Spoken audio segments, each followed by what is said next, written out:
안녕하세요. 반갑습니다.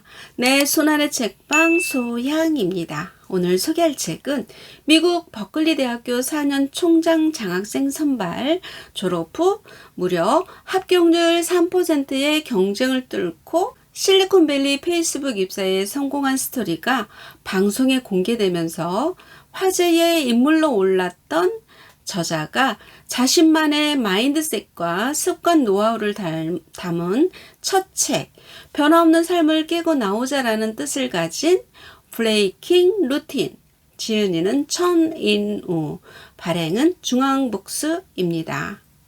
이 책에서 저자는 정체된 삶을 깨트리기 위해 목표를 설정하고 과감히 도전하는 마인드셋부터 나약한 의지력에 기대는 대신 작은 습관을 이용해 일상을 바꾸는 법을 소개하는데요. 습관을 만들 때는 절대 애쓰지 않는 것이 핵심이라고 합니다. 작은 일을 조금씩 가볍게 시작하는 스몰 빅 사이클을 통해 일상에서의 작은 성공 경험과 그 선순환이 어떻게 자신의 인생에 큰 변화를 가져왔는지, 아울러 막연히 좋은 습관이 아닌 나에게 필요하고 맞는 좋은 습관을 어떻게 하면 형성할 수 있는지 그 노하우를 자신의 솔직한 경험담과 함께 들려줍니다. 아이스 브레이킹을 통해 면접에 들어가기 전에 긴장을 푸는 방법, 어떤 질문에도 당황하지 않는 완벽한 리서치 방법, 면접관에게 나쁜 인상을 주는 멍청한 질문을 피하는 방법, 에세이를 통해 나만의 스토리텔링과 블렌딩하는 법 등 글로벌 기업에서 일하고 싶은 사람들 또는 자기소개서나 면접을 준비하는 취업생들에게 도움이 될 만한 유용한 팁들을 이 책에서 아낌없이 공유하고 있습니다. 자, 그럼 책 속으로 들어가 보겠습니다. 내 손안의 책방과 함께 즐거운 시간 되세요. 구독, 좋아요, 알람 설정은 사랑입니다. 원하는 삶을 만들어 나가는 연습, 브레이킹 루틴. 어떤 삶을 살고 싶은가? 나는 늘 스스로에게 이런 질문을 수시로 던진다. 내 미래에 대한 비전이 있으면 세상의 잣대나 주변의 시선에 얽매이지 않고 과감한 선택을 해나갈 수 있기 때문이다. 그렇게 안전지대를 깨고 나가니 더 많은 풍경이 눈에 들어왔다. 안전지대에만 머물렀다면 결코 평생 보지 못했을 삶의 가능성이었다. 나도 내 인생을 뒤바꿔줄 수 있는 결정을 앞두고 잠 못 이룬 날이 많았다. 선택을 할 때마다 두려움과 싸우며 불안해하기도 했다. 안전지대를 벗어나기가 두려울 때마다 조용히 혼자만의 시간을 가지며 소설가 마크 트웨인이 했던 말을 되뇌곤 했다. 오늘이 인생의 마지막 날이라면 이미 실패한 일을 후회할 것인가? 아니면 시도하지 않은 일을 후회할 것인가? 이 질문을 수없이 스스로에게 던졌고 그럴 때마다 내면의 대답은 늘 시도하지 않은 일이었다. 실패할지언정 하지 않고 후회하는 것보다는 해보고 후회하는 일을 택하는 게 나의 방식이다. 이렇게 시도하지 않을 바에야 차라리 실패를 하자는 마음으로 시작했던 일들이 쌓이고 쌓여 어느새 내 스펙과 경력이 되었고 나만의 경쟁력이 되었다. 단지 후회하기 싫었고 지금 내가 하고 싶은 일을 시작했을 뿐인데 결과적으로 다른 사람들 눈에 원하는 걸 해낸 사람으로 비치게 된 것이다. 나는 천재가 아닐 뿐더러 특별히 의지가 강한 사람도 아니다. 그렇다고 대단한 용기를 가진 사람도 아니다. 진학을 할 때마다 입사를 했어도 언제나 나보다 잘난 사람들이 가득해서 좌절하기도 하고 힘들어서 주저앉아 버린 적도 있다. 이만하면 됐지 라며 현실에 안주하고 싶었던 적도 너무나 많다. 하지만 때로는 정체되고 때로는 뒷걸음치는 삶을 내가 어떻게 흔들어 깨고 나왔는지, 그렇게 해서 어떤 도약을 이루었는지 이 책을 통해 나와 비슷한 고민을 하고 있는 사람들과 그 경험을 나누고 싶다. 우리가 안전지대에서 벗어나야 하는 이유, 변화없는 삶을 깨는 연습. 고백하건대 예전에 나는 내가 인생에서 원하는 결과를 얻지 못할 때마다 습관적으로 그 이유를 다른 데서 찾곤 했다. 예를 들어 경쟁에서 질 때면 애초에 다른 사람들이 나보다 태생적으로 월등한 능력치를 지녔으니 어쩔 수 없었다며 합리화하기 바빴다. 시험에 합격하지 못했을 때는 운이 따라주지 못해서, 주변에서 도와주질 않아서 안 풀리는 거라며 자책과 불평을 반복했다. 그게 문제를 해결하는 가장 익숙하고 쉬운 방법이기 때문이다.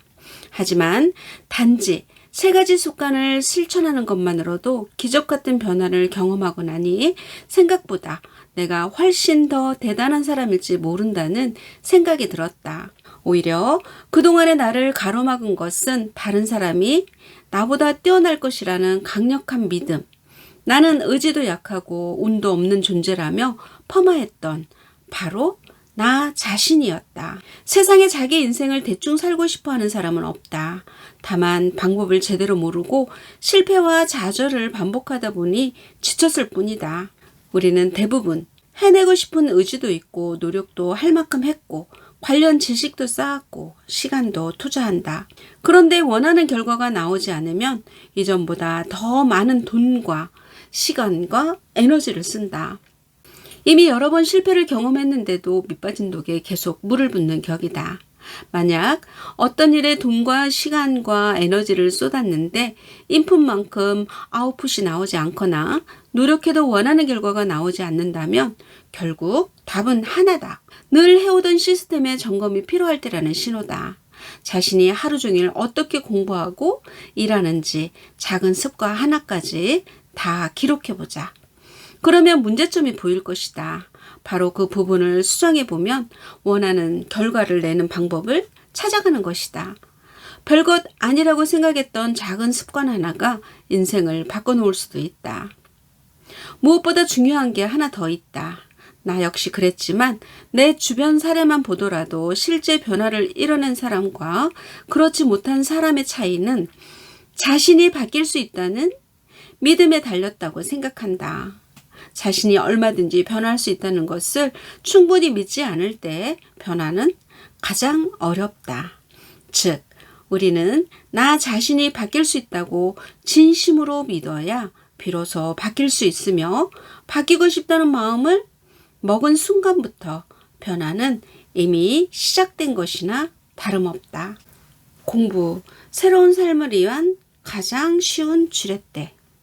슬럼프에서 빠져나오는 법. 다시 목표가 생기니 공부 의욕도 돌아왔고 나는 다시 스스로 책상 앞에 앉았다. 하지만 중학교 때와는 달리 용인 외대부고에서는 공부할 과목도 많아지고 난이도도 올라가면서 투지 하나만으로는 두각을 나타내기 힘들었다. 새로운 상황에 맞는 새로운 마인드 컨트롤이 필요하다고 생각했다. 여러 방법을 시도해보면서 슬럼프에서 탈출하는 방법을 몇 가지 터득할 수 있었는데 여기에 소개해보겠다. 첫째, 남들이 아닌 나에 집중한다. 남들보다 잘하겠다는 마음가짐보다 내가 할 수 있는 최선을 다하자가 더 좋은 자세다. 등수를 중요시하는 한국 학교 시스템과 대학 진학 시스템 아래에서는 이런 마음가짐을 갖기 쉽지 않다는 것을 이해한다. 그런데 아이러니하게도 남들에게 신경을 쓰지 않게 되면 심적으로 더욱 자유로워지고 잡념이 사라지기 때문에 공부의 효율성이 더욱 커진다. 적어도 나의 경우엔 그랬다. 그래서 고등학교 2학년 때부터는 전교 석차를 보지 않으려고 노력했다. 다행히도 용인 외대부고 국제반 성적표는 당시 A, B, C 등의 대략적인 성적만 명시되어 나왔고 석차를 성적표에 적어두진 않았다. 학생이 직접 선생님께 문의해야 석차를 확인할 수 있었는데 나는 절대 하지 않았다. 내가 남들보다 얼마나 잘했느냐를 알려고 하기보다 내가 얼마나 열심히 공부했고 매일매일 계획된 바를 얼마나 충실히 수행했느냐에 더 포커스를 맞췄다. 조금 성격이 다른 예이긴 하지만 인스타그램이나 유튜브 같은 소셜미디어 플랫폼들을 보면 구독자 수나 좋아요 수를 보이지 않게 감출 수 있는 기능이 있다. 이걸 왜 굳이 감출까? 본인이 공유하는 콘텐츠가 남들에게 어떻게 평가되는지에 신경 쓰기보다 얼마나 꾸준히 콘텐츠를 만드는지에 더욱 집중하기 위해서 감추는 사람이 많다. 이와 비슷한 심리가 아닐까 싶다. 둘째, 일에 일비하지 않는다. 가장 중요한 것은 공부가 단거리 경주가 아닌 마라톤이라는 것을 깨닫는 것이다. 누구나 중간에 지치거나 넘어질 수 있다. 타고난 유리 멘탈이었던 나는 시험 한 과목이라도 망치면 멘탈이 무너져 다른 시험을 준비할 때 안 좋은 영향을 받곤 했다. 한두 번의 실수에 연연하기보다 의연해지는 것이 중요하다. 대신 실수를 했다면 그 실수를 복귀해서 다음번에는 동일한 실수를 반복하지 않도록 하는 것이 중요하다. 지나간 일은 지나간 일로 그냥 흘려보내고 다음 해야 할 일에 몰입할 수 있는 멘탈, 갑이 되어야 한다. 그래야 실수에 당황하지 않고 어떤 상황에서도 최선의 결과물을 낼 수 있다. 셋째, 예측 불가능한 상황이 생길 수 있다는 것에 심리적으로 대비한다. 중학교 때는 학교가 끝나면 바로 학원을 갔다가 집에 돌아오며 공부를 하는 바쁘지만 규칙적인 생활이 반복되었기 때문에 나의 스케줄이 예상 가능했다. 예상 가능한 스케줄에 맞춰 내가 해야 할 공부를 하면 되었기에 몸은 고됐지만 머릿속은 그리 복잡하지 않았다. 그런데 용인 외대부고는 기숙사 학교였기 때문에 학생들 간의 교류가 매우 활발하게 이루어졌다. 나는 농구 동아리와 영어 토론 동아리 소속이었는데 방과 후에도 갑작스럽게 만나서 연습을 하거나 급하게 논의하기 위해 만나야 하는 상황들이 생겼다. 기숙사에서는 사감 선생님이 자습시간 중간에 학생들을 소환해서 중요한 공지사항을 전달하거나 훈계를 하기도 했다. 그리고 친구들이 내 기숙사 방에 놀러와 이야기를 하다가 가거나 고민 상담을 하는 일도 생겼다. 사실 공부에는 방해되는 일이지만 그렇다고 무시하고 안 할 수도 없는 일들이었고 나에게는 전부 중요한 일들이었다. 상황을 내가 완벽하게 통제할 수 없다는 것을 인지하고 조금 마음 편하게 받아들이는 것도 필요하다. 공부에 방해되는 시간을 줄일 수 있다면 줄이되 그 이외의 시간에 최대한 집중해서 공부하는 것이 최선의 방법이다. 공부하겠다고 모든 교류를 차단하지 않아도 짧은 시간에 집중력을 높이는 것으로 충분히 효율성을 높일 수 있다. 간혹 공부가 재미있다는 사람도 있다. 하지만 나는 아니었다. 물론 몰랐던 지식을 하나하나 알아가는 재미는 있겠지만 적어도 나는 그런 데서 재미를 느끼는 타입은 아니었던 것 같다. 재미있는 순간보다는 힘들고 어려운 순간이 더 많았고 세상에는 공부보다 더 재밌는 것들이 많았다. 그 유혹의 힘은 강력해서 나처럼 의지가 약한 사람에게는 시도 때도 없이 틈을 비집고 찾아온다. 따라서 나와 같은 사람에게는 더더욱 목표가 필요하다. 목표야말로 재미있는 공부를 지속할 수 있게 해주는 힘이다. 그리고 힘들고 포기하고 싶은 마음이 찾아올 때 스스로 마인드 컨트롤을 하며 마음을 다잡는 일이 반드시 필요하다. 당신은 시간을 버리는 사람인가? 시간을 버는 사람인가? 오늘 해야 하는 가장 중요한 일은 딱 3가지만 정한다. 흔히 목돈을 모을 때 자주 사용하는 방법이 있다. 월급을 받으면 저축할 돈을 먼저 통장에 넣어두고 남은 돈을 쓰는 것이다. 특히 적금을 들어서 자동으로 매월 돈이 빠져나가게 하면 어쩔 수 없이 남은 돈으로 생활해야 한다. 이렇게 되면 저축하는 습관이 생기고 씀씀이를 관리할 수 있다. 반면 일단 계획 없이 돈을 쓰고 남은 돈으로 저축을 하려고 하면 돈을 모으기 힘들다. 뜬금없이 저축 이야기를 하는 이유는 시간도 이와 마찬가지이기 때문이다. 남는 시간에 자격증 공부를 해야지 라거나 일단 회사 프로젝트를 다 마친 뒤에 이직을 시도해보자 라고 아무리 생각해봤자 그 언젠가는 오지 않는다. 그렇기 때문에 돈이든 시간이든 미리 계획해서 정해놓는 것이 중요하다. 하루 계획을 세울 때는 중요한 일부터 우선순위를 정해 시간을 배정해 놓아야 한다. 이때는 당연히 그 일에 얼마만큼 시간을 할애할 것인지도 함께 정해야 한다. 그래야 정해진 시간 안에 그 일을 해내겠다는 목적의식이 생기고 실제로 그 일을 실행하게 된다. 그런데 내 경험상 해야 할 일이 너무 많으면 하루 만에 지키기가 힘들어지고 일정을 지키지 못하면 하루를 쫓기는 듯 보내는 것이 습관화된다. 나의 경우는 중요한 일을 하루에 딱 3가지만 정한다. 그리고 학창시절 공부할 때 하루 공부를 피드백하던 습관을 업무에도 적용했다. 전날 밤 10분 정도를 투자해 다음날 해야 하는 일들 중 가장 중요하다고 생각하는 업무를 딱 3가지만 정해서 기록해 두는 것이다. 이렇게 하면 다음날 어떻게 시작할지 고민하느라 시간을 낭비하지 않고 바로 하루를 시작할 수 있다. 자신만의 기준이 있는 사람은 결코 시간을 낭비하지 않는다. 시간은 금이다라는 말이 있다. 하지만 나는 시간이 금보다 오히려 목숨에 가깝다라는 쪽에 한 표다. 표현이 좀 극단적이긴 해도 그만큼 시간은 정말 중요하기 때문이다. 예전에 나를 떠올려 보면 시간을 허투루 낭비한 적이 참 많았다. 이 사람 저 사람이 부를 때마다 거절하지 못해 끌려다녔고 나조차 감당하기 힘든 부탁을 들어주느라 정작 내 할 일은 제대로 하지 못해서 주말까지 일하는 게 일상이었다. 매일 눈코 뜰 수 없이 바빴지만 그것은 내가 원하는 하루가 아니었다. 지금 생각해보면 시간을 쓰는 나만의 기준이 없었던 게 문제였다.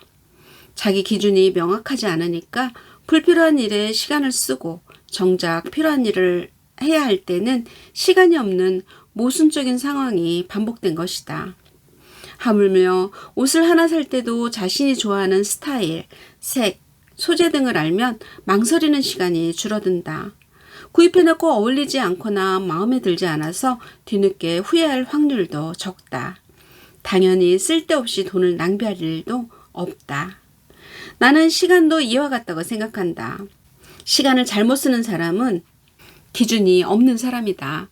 그러니 자신의 목표를 이루는데 불필요한 일들에는 단호하게 거절할 수 있는 용기가 필요하다. 하루는 24시간밖에 없고 우리에게 쓸모있는 시간은 단 1분조차 없다. 스토리텔링과 블렌딩의 중요성. 스티브 잡스의 프레젠테이션들이 그가 사망한 지 10년이 넘게 지난 지금까지도 전설로 남아있는 이유는 뭘까? 만약 스티브 잡스가 아이폰을 소개할 때 단지 아이폰의 스펙들을 리스트 형식으로 나열만 했다면 프레젠테이션이 재미가 없었을 뿐더러 아이폰 매출도 저조했을 것이다.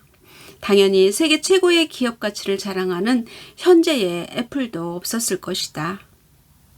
애플의 성공에는 아이폰의 뛰어난 성능이나 디자인 등 여러 이유가 있겠지만 잡스가 스토리텔링을 잘했다는 점을 빼놓을 수 없다. 개인의 매력을 어필할 때도 마찬가지다. 어떤 학교에 진학하고 싶고 어떤 회사에 들어가고 싶을 때도 아이폰을 판매할 때와 같이 스토리텔링과 브랜딩을 고려해야 한다. 단지 내가 학교 성적이 좋고 시험 성적을 잘 받았으며 어떤 일을 해왔다는 성과 나열식의 자기 어필은 이제 점점 통하지 않는다. 나만의 스토리가 필요하고 그 스토리텔링을 통해 나의 브랜드 가치를 납득시켜야 한다. 과연 나는 지금까지 어떠한 인생을 살아왔고 어떤 가치들을 중요시하며 무엇을 삶의 동력으로 삼고 있는가? 비슷한 경험을 했더라도 남들과 다른 나만의 해석이 필요하다. 끝으로 소양은 책 속의 문장으로 자신을 믿을 때 변화는 시작된다. 내가 생각하는 성공은 타인과의 비교 우위나 세상이 요구한 잣대에 맞추는 것이 아니다. 내가 원하는 미래가 무엇인지 알고 그것을 이루기 위해 도전을 망설이지 않으며 나의 가치를 스스로 만들어 나가는 것이야말로 진정한 성공이라고 생각한다. 가족이 함께 읽을 수 있는 브레이킹 루틴 일독을 권합니다. 오늘도 많이 웃으시고 행복하세요. 안녕.